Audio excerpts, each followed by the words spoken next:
রহমান রাহিম। আসসালামু আলাইকুম রহমতুল্লাহ।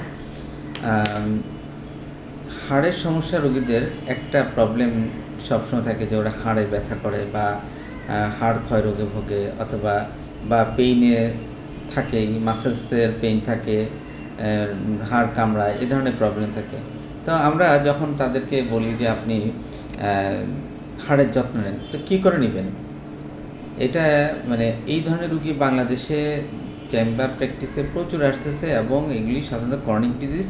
এগুলি সাধারণত কোনো অ্যালোপ্যাথি ওষুধে খুব কমই, যে ক্যালসিয়াম যেটা সেটাতে আবার রিস্ক আছে কিছু। ক্যালসিয়ামে আপনার গলব্লাডার স্টোন হতে পারে, কিডনি স্টোন হতে পারে। ক্যালসিয়াম হাড়ে ওদের ক্যালসিয়াম যদি আপনার রক্তনালীতে জমে, সেটা আপনার রক্তনালী শুরু করে দিতে পারে, ক্যালসিয়াম ডিপোজিশন হয়, হার্টের বিভিন্ন সমস্যা হয়। আমি বলবো যে ন্যাচারালি যদি কেউ মানে প্রাকৃতিকভাবে ক্যালসিয়াম শরীরে যে ক্যালসিয়াম শর্টেজ আছে সেটা পূরণ করতে পারেন, সেটা সবচেয়ে ভালো। এখন ন্যাচারালি ক্যালসিয়াম পূরণ করতে তো আপনাকে একটু কষ্ট করতে হবে। আপনি কীভাবে করেন? ন্যাচারাল ক্যালসিয়াম পাওয়ার জন্য আপনাকে খেতে হবে কি, ছোটো মাছ খেতে হবে, রান্না করতে হবে, কুটতে হবে, এগুলি ঝামেলা। অনেকে সেটা করেন না, অনেক পরিবারে এটা করা হয় না, কিন্তু আসলে এটাই নিয়ম। ছোটো মাছ যেমন পুঁটি মাছ, কাসকি মাছ, মেলা মাছ, ঢেলা মাছ, এ ধরনের মাছ। সবুজ শাকসবজি আনতে হবে, কলমি, পালং, লাল শাক, পুঁই শাক, তারপরে লাউ শাক, এ ধরনের শাকসবজি আপনার সপ্তাহে অন্তত 2-3 দিন খেতে হবে।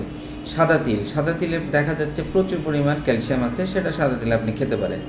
তারপর সয়াবিনও বিভিন্ন ধরনের ডাল, মুসুর ডাল, খেসার ডাল, মুগ ডাল, এগুলিতে ক্যালসিয়াম আছে। অবশ্য আবার আমি বলবো না যে আপনি ডাক্তারের পরামর্শ ছাড়া খান, কারণ কিডনি রোগীরা ডাল খেতে পারেন না, এটা মাথায় রাখবেন, ক্রনিক কিডনি সিকেডি রোগীরা। তারপরে আবার বাদাম, কাঠবাদাম, আপনি কাঠবাদাম কালেকশন না করতে আপনি চীনাবাদাম খান, সেটা তো প্রচুর পরিমাণ ক্যালসিয়াম আছে। তারপরে ওয়ালনাট, তারপরে আরও বাদামের তো অভাব নেই, সবই বাদাম খাওয়া যাবে। ব্রোকলি, তারপর ডুমুর, অনেক সময় ডুমুর ফল কিন্তু প্রচুর পরিমাণ ক্যালসিয়াম আছে। দুধে অ্যাভেলেবেল ক্যালসিয়াম আছে, দুধে প্রচুর পরিমাণ কদ্দুরে আছে, সেটা আরেকটা ভিডিওতে বলবো। টক দই, এসব খাবার আপনি খেতে পারেন। এগুলি খেলে আপনি ক্যালসিয়াম, অর্থাৎ আমি ছোটো মাছ, সামুদ্রিক মাছেও ক্যালসিয়াম আছে প্রচুর পরিমাণ। কাঁটাসহ মাছ খাবেন, তারপরে পালং শাক, বিভিন্ন রকম শাকসবজি, তারপরে সয়াবিন, বিভিন্ন ধরনের বাদাম, তারপরে ব্রোকলি, তার দুধ, এগুলি খেলে ক্যালসিয়াম অভাব পূরণ হবে।